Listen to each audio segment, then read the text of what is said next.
नमस्कार मित्रांनो, तुमचे स्वागत आहे. तर मित्रांनो, जर तुम्ही नागपूरचे रहिवासी असाल तर तुम्ही एकदा तरी अंबाझरी धरणापुढील स्वामी विवेकानंद स्मारकाला भेट दिली असेल. तर अंबाझरी धरणापुढील स्वामी विवेकानंद स्मारक पुन्हा एकदा अडचणीत सापडले आहे. हे स्मारक धरणाला 2 दारे बांधण्याच्या प्रकल्पाकरिता अडथळा ठरत असल्याचा धक्कादायक दावा विदर्भ पाटबंधारे विकास महामंडळाने बुधवारी केला आणि त्यामुळे मुंबई उच्च न्यायालयाच्या नागपूर खंडपीठाने या स्मारकाला धरणापुढील महामेट्रोच्या जागेवर स्थानांतरित करण्यावर 1 आठवड्यामध्ये निर्णय घेण्याचे निर्देश उच्चस्तरीय समितीला दिले आहे. तर या प्रकरणावर न्यायमूर्तींची सुनावणी झाली आणि अंबाझरी धरणाची सुरक्षा व पुराचा धोका टाळण्यासाठी 2 दारे बांधण्याचा निर्णय घेण्यात आला आहे. नाशिक येथील महाराष्ट्र इंजिनिअरिंग रिसर्च इन्स्टिट्यूटने या प्रकल्पाला मंजुरी दिली आहे आणि परंतु स्वामी विवेकानंद स्मारकामुळे एकही कंत्राटदार हा प्रकल्प हाती घेण्यास तयार नाही. स्मारकामुळे धरणापुढे फार कमी जागा शिल्लक आहे आणि त्यामुळे दारे बांधण्याचे काम करणे शक्य नाही.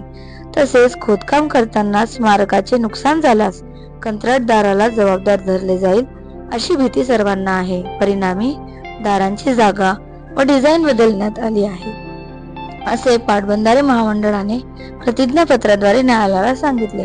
स्मारकासाठी धरणाच्या दाराची जागा व डिझाईन बदलणे न्यायालयाला खटकले. त्यामुळे उच्च न्यायालयाने बुधवारी दिलेल्या आदेशानुसार विभागीय आयुक्त व उच्चस्तरीय समिती अध्यक्ष पाटबंधारे विदर्भ पाटबंधारे विकास महामंडळाचे कार्यकारी संचालक हे सुनावणीला प्रत्यक्ष हजर राहिले आणि याशिवाय गरजेनुसार आवश्यक माहिती देण्यासाठी जिल्हाधिकारी सुद्धा न्यायालयात हजर होते. तर न्यायालयाने महामंडळाला फटकारले आहे. स्मारकासाठी अंबाझरी धरणच दुसरीकडे का स्थानांतरित केले नाही असे ताशेरेही न्यायालयाने संबंधित निर्देश देण्यापूर्वी ओढले आणि सप्टेंबर 2023 मध्ये मुसळधार पाऊस झाल्यामुळे अंबाझरी धरणाचे पाणी विविध वस्त्यांमध्ये शिरून हाहाकार माजला होता आणि परिणामी पीडित नागरिकांनी जनहित याचिका दाखल केली होती.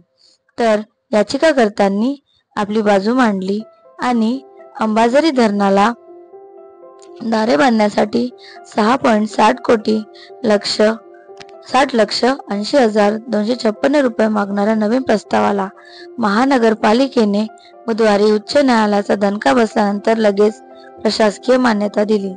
पाटबंधारे महामंडळाने हा प्रस्ताव 11 फेब्रुवारी 2025 रोजी पाठविला होता.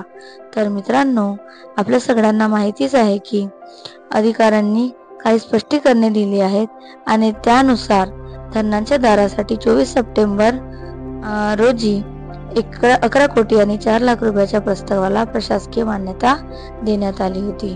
तर मित्रांनो, आपण नागपूरमध्ये राहत असाल तर आता समोर बघूयात की या स्मारकाला त्या जागेवरून दुसऱ्या जागी स्थानांतरित केले जाते किंवा धरणासाठी दारे बनवण्यासाठी आणखी काय दुसऱ्या उपाययोजना शासन करते ते आपल्याला बघायला मिळेल. व्हिडिओ शेवटपर्यंत बघितल्याबद्दल खूप खूप धन्यवाद.